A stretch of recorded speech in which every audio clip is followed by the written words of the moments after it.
কসবায় Trinamool councillor Sushant ঘোষের ওপর গুলি চালানোর ঘটনায় শহরের শোরগোল। এই ঘটনায় ধৃত দুজনকে শনিবার আলিপুর আদালতে পেশ করা হয়। সেই শুনানিতে লিগ্যাল এইডের তরফে আইনজীবী সৈকত রক্ষিত ধৃতদের জামিনের আবেদন জানান। অন্যদিকে সরকারি আইনজীবী জানান, অভিযুক্ত যুবরাজ সিং হল সাব শুটার। মেইন শুটার হিসেবে কে বরাত পেয়েছিল তা জানতে ধৃতদের হেফাজতে নিয়ে জেরার প্রয়োজন রয়েছে। এর আগে শুনানি শুরুতে সুশান্ত ঘোষের আইনজীবী সুব্রত সর্দার সওয়াল করেন, কলকাতা মহানগরীতে এটা একটা মারাত্মক ঘটনা।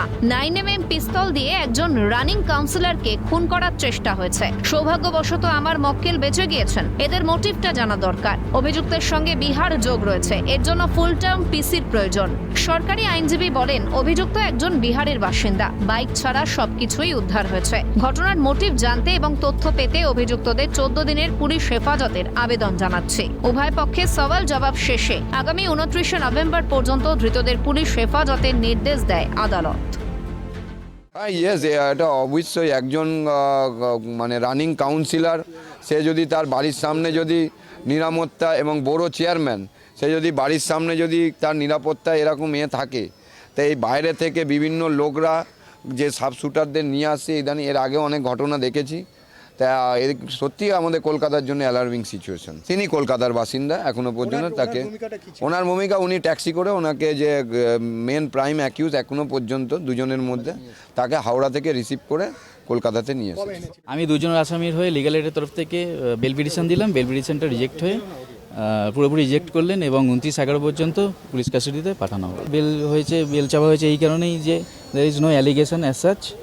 তো সে কিন্তু সব কিছু সিডি দেখে, জাজ সাহেব সব কিছু দেখে টেকে তার পুলিশ কাস্টাডির জন্য পাঠানো হবে। বিহারের এই যুবরাজ সিং তিনি কিন্তু একেবারে এই সুশান্ত ঘোষের বাড়ির সামনে পর্যন্ত পৌঁছে যান।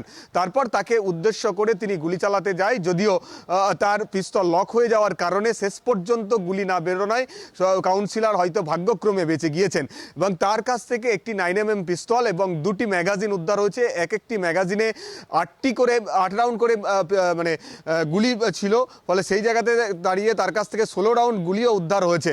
এবং এই জায়গা থেকে দাঁড়িয়ে পুলিশ আদালতে যেটা জানাচ্ছে যে এই ঘটনার তদন্ত করার জন্য ফুল টার্ম পিসির প্রয়োজন রয়েছে। তার কারণ হচ্ছে মেন শুটার হিসাবে কে বরাত পেয়েছিল সেটা তাদের জানা দরকার।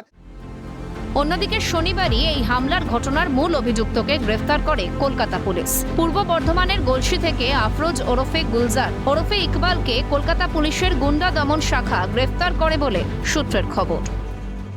ক্যামেরায় শুভময় দাসের সঙ্গে মফিজুল ইসলাম, ক্যালকাটা নিউজ, কলকাতা।